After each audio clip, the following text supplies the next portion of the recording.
2026-yil bahorining ilk kunlarida boshlangan va hozirgacha davom etayotgan urush dunyo siyosati va iqtisodiyotiga jiddiy ta'sir ko'rsatmoqda. AQShning Eronga bergan zarbasi ortidan boshlangan va dastlab bir oyda yakunlanishi kutilgan bu mojaro 3 oyga cho'zilib, Yaqin Sharqdagi AQSh harbiy bazalariga yetkazilgan zarbalar orqali Washingtonning harbiy nufuzi sezilarli darajada zaiflashganini ko'rsatmoqda. Shu bilan birga Hormuz bo'g'ozining yopilishi natijasida jahon neft savdosining qariyb 5 dan 1 qismi to'xtab qolishi global iqtisodiyot uchun og'ir yo'qotishlarga sabab bo'lmoqda. Natijada xalqaro hamjamiyat urushning tezroq yakunlanishini istasa-da, tomonlar o'rtasida aniq kelishuvga erishilmayapti. Buning asosiy sababi shundaki, urushayotgan davlatlar uchun kelishuv ko'pincha mag'lubiyatni tan olish va strategik resurslar hamda siyosiy imtiyozlarning bir qismini yo'qotish sifatida qabul qilinadi.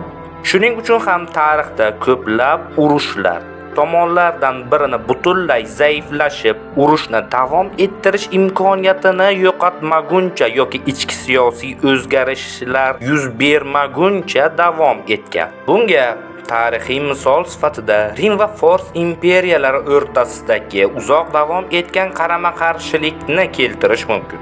Miloddan avvalgi 1-asrdan milodiy 7-asrgacha davom etgan bu konfliktlar majmuasi Yaqin Sharq va Kavkaz hududlari hamda savdo yo'llari ustidan nazorat uchun olib borilgan bo'lib, u uzluksiz urush emas, balki turli davrlarda kuchayib va susayib turgan ketma-ket harbiy to'qnashuvlardan iborat edi. Bu qarama-qarshiliklar davomida ustunlik doimiy ravishda almashib turgan. Masalan, Rim imperatori Trayan davrida Mesopotamiya va Armanistonning ayrim hududlari vaqtincha qo'lga kiritilgan bo'lsa, keyinchalik bu yerlar yana Shoh Oraz I tomonidan Fors imperiyasiga qaytarilgan. Shoh Xusrav II davrida Sosoniylar Vizantiyaning Suriya va Misr kabi hududlarni egallashga muvaffaq bo'lgan bo'lsa-da, imperator Heraklius yurishlari natijasida bu hududlar yana Vizantiya tarkibiga kiritilgan. Bu urushlarning uzoq davom etishining asosiy sababi har ikki imperiyaning harbiy kuchi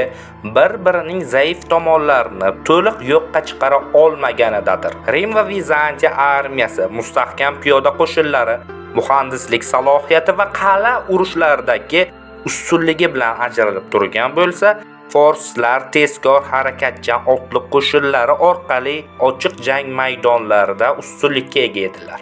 Natijada hech bir tomon hal qiluvchi g'alabaga erisha olmadi va uzoq davom etgan urushlar ikkala imperiyani ham holdan toydirdi. Aynan shu zaiflashuv 7-asrda Arabiston yarim orolida paydo bo'lgan arab xalifaligining tez kengayishiga qulay sharoit yaratdi.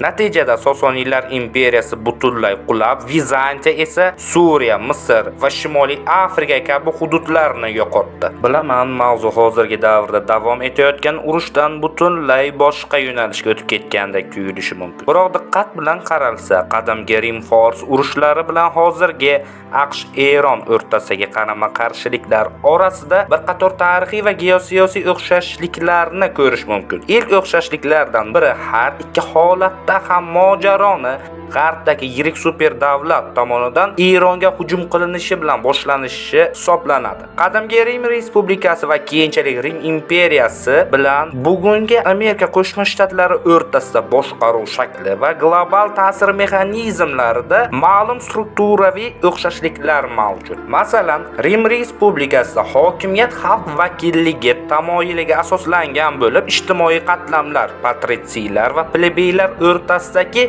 siyosiy muvozanat muhim rol o'ynagan. Oliy ijro hokimiyati 1 yil muddatga saylanadigan ikki konsul qo'lida bo'lgan. Qonun chiqarish esa Senat va xalq majlislari orqali amalga oshirilgandi. Keyinchalik Rim imperiyasi davrida respublika institutlari formal ravishda saqlanib qolgan bo'lsa-da, real hokimiyat imperator qo'lida jamlangan edi. Bugungi AQSh siyosiy tizimida ham ikki asosiy partiya, demokratlar va respublikachilar partiyasi yetakchi o'rinda turadi. Davlat rahbari bo'lgan prezident 4 yil muddatga saylanadi. Qonun chiqaruvchi hokimiyat esa 2 palatali Kongress, Senat va Vakillar palatasidan iborat bo'lib hisoblanadi. Bu ikki davlatni ta'sir o'tkazish shakllarida ham ma'lum o'xshashliklarni kuzatishimiz mumkin. Birinchidan, har ikki davlat ham harbiy va siyosiy kuch orqali global yoki mintaqaviy ta'sirini kengaytirgandi. Rim imperiyasi qo'shni hududlarni bosib olib,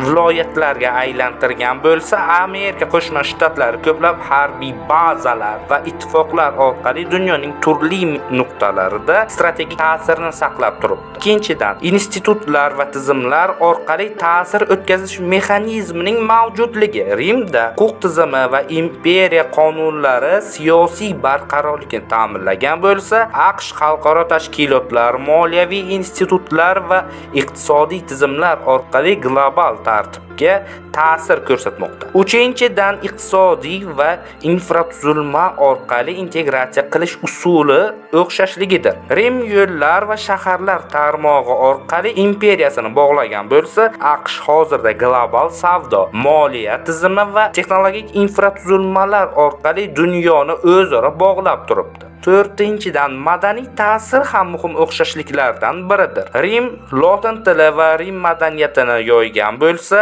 AQSh ingliz tili, ommaviy madaniyat va texnologik aksiyalar orqali global madaniy maydonga kuchli ta'sir ko'rsatmoqda. Eng qizig'i esa Eron bilan harbiy mojarolarni boshlagan liderlarning ba'zi o'xshashliklarining mavjudligini ko'rishimiz mumkin. Parfiya imperiyasiga yurish qilgan Markras Rim tarixidagi eng boy siyosatchi va harbiy edi. Markras asosan ko'chmas mulk oldi-sotdisi orqali ulkan davlat orttirgan bo'lib, u siyosiy ta'sirini oshirish maqsadida o'z davrining ikki buyuk arbobi Sezar va Pompey bilan ittifoq tuzib, davlatni o'zaro bo'lib olib boshqarishgandi. Sharqdagi hududlarni zabt etish maqsadida Parfiyaga qarshi yurish qilgan Markras miloddan avvalgi 53-yilda Kare jangida Parfiya qo'shinlari tomonidan tormor etilgandi. Donald Trump ham siyosatga kirgunga qadar AQShdagi eng boy ko'chmas mulk magnatlaridan biri bo'lgan edi. Ikkinchi prezidentlik saylovlarida Trump o'z dasturini Amerikani birinchi o'ringa qo'yish g'oyasi asosida qurgandi. Trumpning tashqi siyosatda kuch ishlatish orqali dunyoda tinchlikni o'rnatish kabi yo'llarni olib chiqib, Yaqin Sharqdagi Eronning yadroviy dasturini butunlay yo'q qilish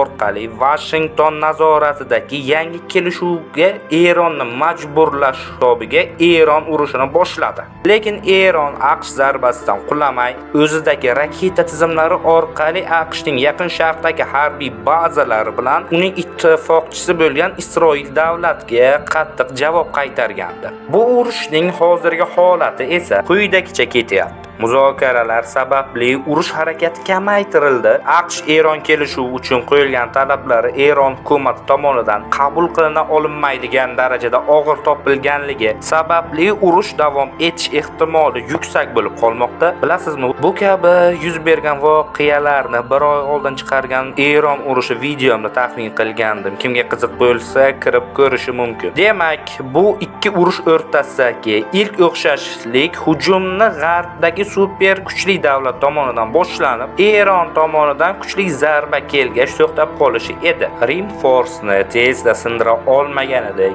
AQSh ham Eronni to'liq bo'ysundirishi qanchalik qimmat va xavfli ekanini tushunib borayotgani ko'rinadi. Qadimgi davrda Rim qo'shinlari bir necha bor Fors hududiga bostirib kirib, hatto Sfion kabi poytaxtlarga zarar yetkazgandi. Biroq forslar Rimning markazi Italiyagacha deyarli yetib bora olmagandi. Shunga qaramay Fors imperiyasi qulamagan, chunki urushlarning asosiy maydoni Mesopotamiya, Suriya va Armaniston kabi ikki imperiya chegarasidagi bosim zonalarida kechgandi. Hozirgi mojaroda ham shunga o'xshash holat kuzatilmoqda. Eron, AQSh va Isroil zarbalariga duch kelgan bo'lsa-da, mamlakatdagi siyosiy tizim qulamadi. Eron javoban esa AQShning Yaqin Sharqdagi bazalar joylashgan ayrim arab davlatlari, Isroil va qisman Kavkazdagi Ozarbayjon hududlariga raketa hujumlari amalga oshirdi. Bundan tashqari, qadimgi Rim Fors urushlari faqat ikki imperiyaning to'g'ridan-to'g'ri to'qnashuvi bilan emas, balki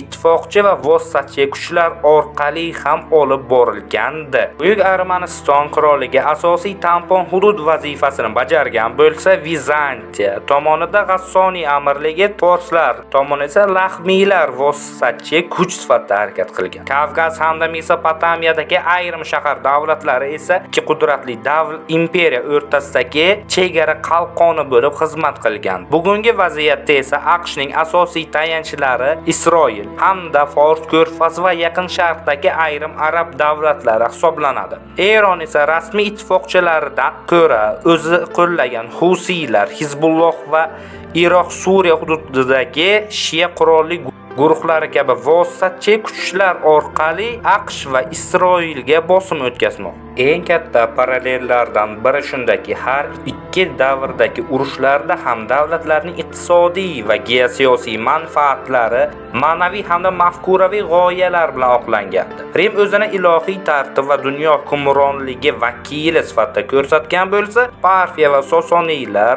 o'zlarini Ahamoniylar merosi hamda Zardushtiylik himoyachisi sifatida targ'ib qilgandi. Aslida esa ikki imperiyaning asosiy maqsadi Yaqin Sharqdagi geosiyosiy ustunliklarini mustahkamlash, savdo yo'llari va strategik hududlar nazoratini qo'lga kiritish edi. Shu sabab urushlarning asosiy markazi Mesopotamiya va Kavkaz kabi chegara hududlarga aylangandi. Bugungi AQSh-Eron qarama-qarshiligida ham shunga o'xshash holat kuzatiladi. AQSh o'zini liberal demokratik qadriyatlari va global xavfsizlik himoyachisi sifatida talqin qilsa, Eron esa islomiy inqilobiy mafkura asosida Yaqin Sharqdagi Shia anti-imperialistik harakatlarning homiysi sifatida namoyon bo'ladi.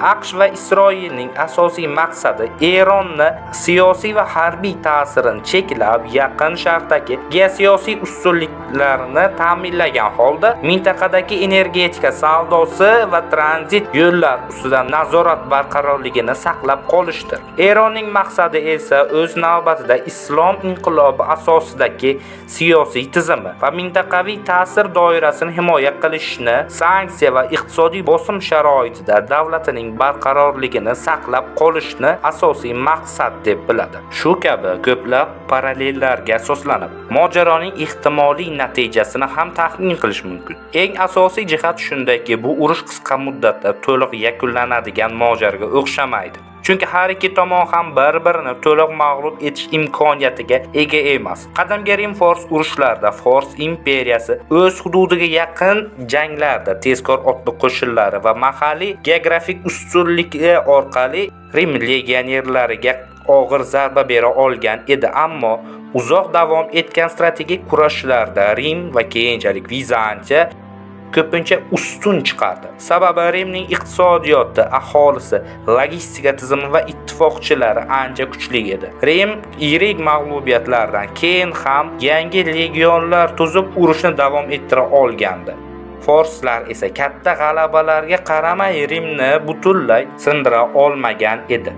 Bugungi AQSh-Eron qarama-qarshiligida ham shunga o'xshash manzara ko'rinadi. Eron raketa tizimlari, praktik kuchlari, geografik joylashuvi orqali AQSh uchun Yaqin Sharqda qimmat va xavfli bosim yaratmoqda. Hormuz bo'g'ozi, Iroq, Suriya va Livan kabi hududlarda Eronning ta'siri sezilarli darajada muhim omil bo'lib qolmoqda. Ammo umumiy strategik kuch nisbatida AQSh iqtisodiy qudrati, global ittifoqlari, dengiz va havo ustunligi hamda texnologik salohiyati bilan ustunroq ko'rinadi. Shu sababli Eron qadimgi Fors singari super davlatni to'g'ridan-to'g'ri yenga olmasa ham uzoq davom etadigan va xarajati yuqori mojaro orqali uni holdan toydirish strategiyasiga tayanayotgani ko'rinadi.